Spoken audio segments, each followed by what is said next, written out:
अस्सलाम वालेकुम व्यूअर्स, मैं मसूद अहमद और आप देख रहे हैं लॉ लेंस। आज का हमारा जो टॉपिक होगा वो इंटरनेशनल लॉ, LLB 5 ईयर्स और सेमेस्टर 7। आज हम बात करेंगे इंटरनेशनल लॉ के ऊपर कि इंटरनेशनल लॉ है क्या और इसके क्या किरदार है और ये क्या कर रहा है इस दुनिया में। आज हम जानेंगे इंटरनेशनल लॉ को। तो सबसे पहले हम स्टार्टिंग देते हैं कि इंटरनेशनल लॉ क्या है, व्हाट इज इंटरनेशनल लॉ। देखिए, इंटरनेशनल लॉ को हम देखें, इंटरनेशनल लॉ, इंटरनेशनल दो लफ्जों का मजमुआ है। सबसे पहले हम देखें इंटर। इंटर का मतलब है के दरमियान और इसके बाद है नेशनल। नेशनल कहते हैं कौम को। अब इसका मीनिंग क्या हुआ? कौमों के दरमियान जो ताल्लुकात है उसे इंटरनेशनल कहते हैं। तो यहां पर कौम का मतलब ये नहीं कि सिंधी, पठान, बलोच, ये यहां पर कौम का मतलब यही है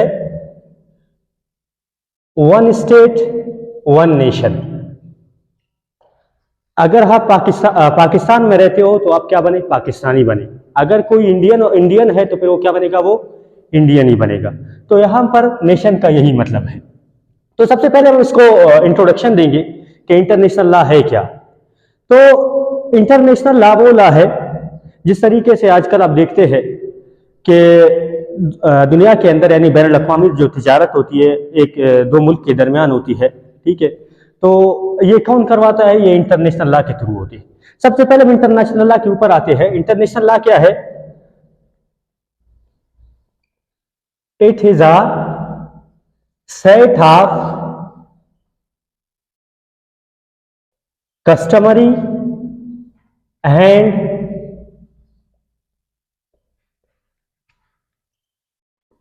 convention rules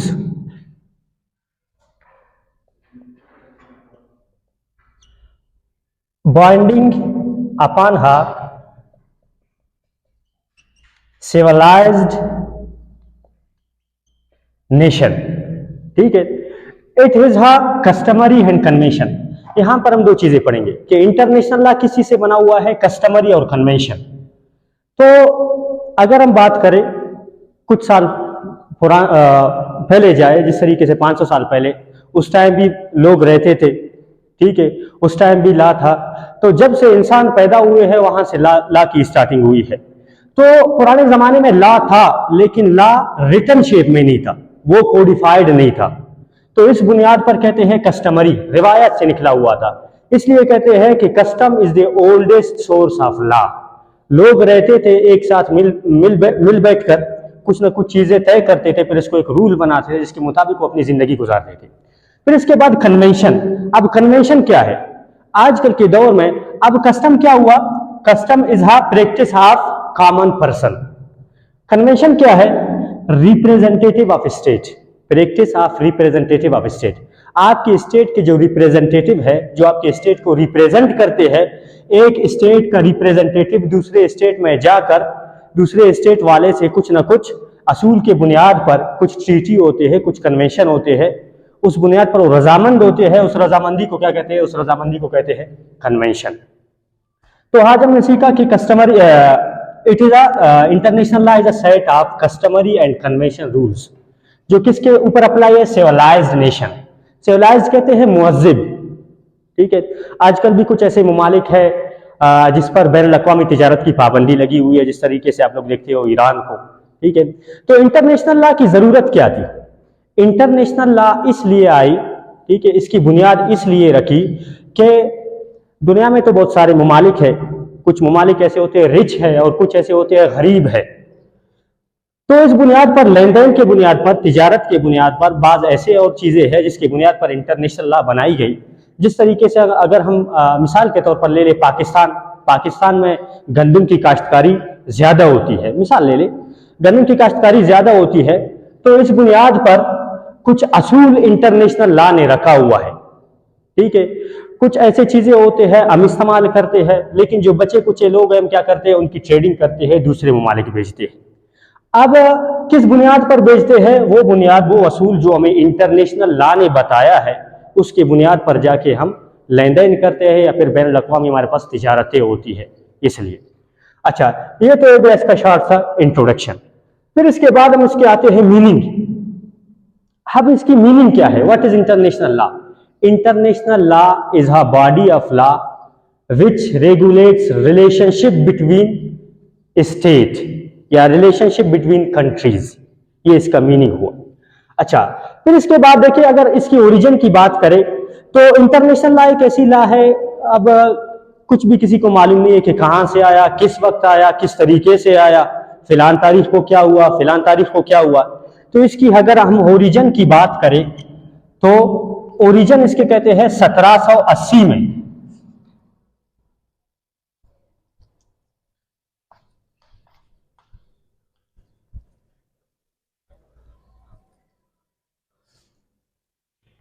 इसकी अगर हम ओरिजिन ले ले तो कहते हैं 1780 में एक ज्यूरिस्ट था जिसका नाम था जेरमी बेंथम। 1780 में जेरमी बेंथम ने ये लफ्ज इंटरनेशनल लॉ रखा। इसने सिर्फ ये लफ्ज दिया इंटरनेशनल लॉ, ठीक है। अच्छा, अगर हम इंटरनेशनल लॉ की फादर देखें, इसकी बानी जो है वो ग्रोटियस है। ये इंटरनेशनल लॉ का क्या है? ये बानी है इसकी। अच्छा, इसके बाद हम इसके आते हैं डेफिनेशन के ऊपर कि इंटरनेशनल लॉ खुद है क्या, ज्यूरिस्ट ने इसको किस तरीके से बयान की है। अगर इसकी हम डेफिनेशन देखें तो डेफिनेशन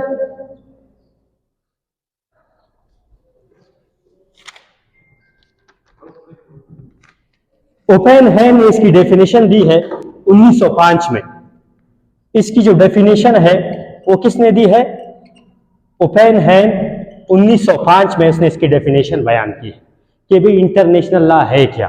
तो वो कहते हैं लॉ ऑफ नेशन और international law is a body of customary and convention rules binding upon civilized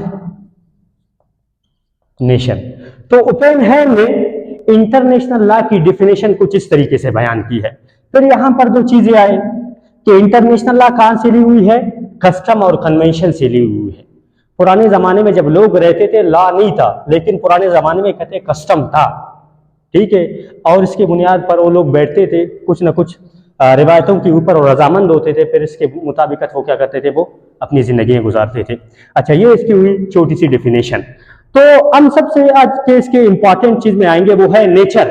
अब इंटरनेशनल लॉ की नेचर क्या है?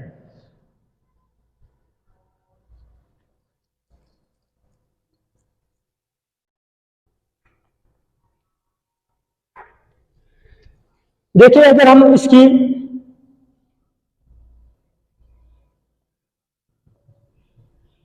नेचर की बात करें, इंटरनेशनल लॉ की नेचर की बात करें कि इंटरनेशनल लॉ की नेचर क्या है, कैसे आया, किस बुनियाद पर आया। नेचर में आने से पहले हम एक चीज देखेंगे, वो है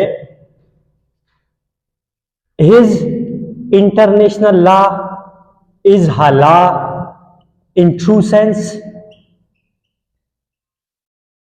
और नॉट। क्या इंटरनेशनल लॉ कोई लॉ है या नहीं? सबसे पहले हम इस चीज को देखेंगे कि इंटरनेशनल लॉ हकीकी तौर पर एक कोई लॉ है या नहीं है। तो यहाँ पर कुछ जूरिस्ट ने भी क्या किया है, इनके दरमियान भी क्रिटिसिज्म हुआ है। यहाँ पर स्कूल ऑफ थॉट्स भी आए थे, थ्योरीज भी आए थे। तो यहाँ पर हम दो थ्योरीज पढ़ेंगे। इंटरनेशनल लॉ के ऊपर दो थ्योरीज आए हैं। सबसे पहले हम ये चीज देखेंगे, ये थ्योरी इन चीजों पर बेस करते हैं कि क्या ये कोई लॉ है या नहीं है। अच्छा, तो सबसे पहले हम कौन सी थ्योरी देखेंगे?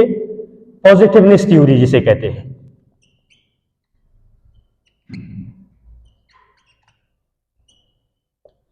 अच्छा, पॉजिटिवनेस थ्योरी को ऑस्ट्रेलियन थ्योरी भी कहते हैं।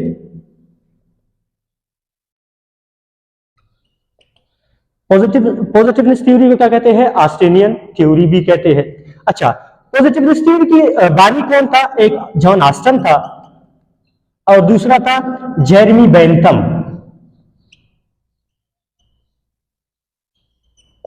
ये दो इस पॉजिटिवनेस थ्योरी के क्या थे, बानी थे। अब इनके मुताबिक क्या है इंटरनेशनल लॉ, इनके मुताबिक लॉ क्या है। तो आस्टन ने लॉ इस तरीके से बयान की है कि law is the law is the command of sovereign backed by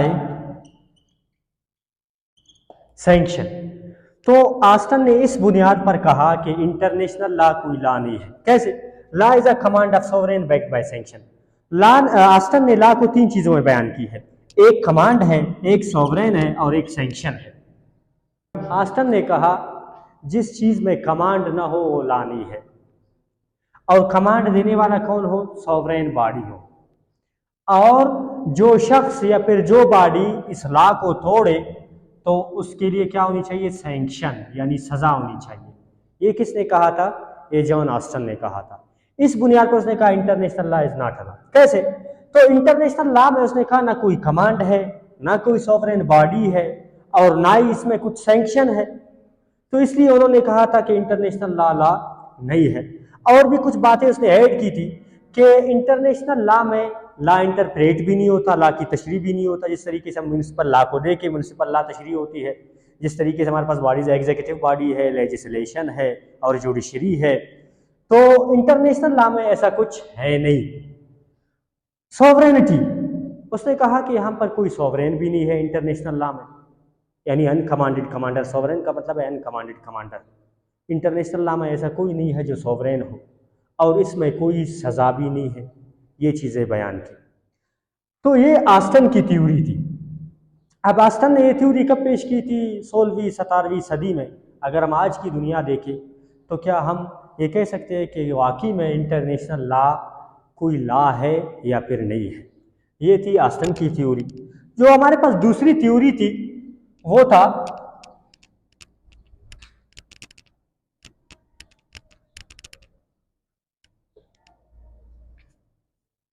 दूसरी थ्योरी या फिर दूसरी स्कूल था हिस्टोरिकल स्कूल या फिर हिस्टोरिकल थ्योरी। अब इनके बानी कौन थे? एक था सेविग्नी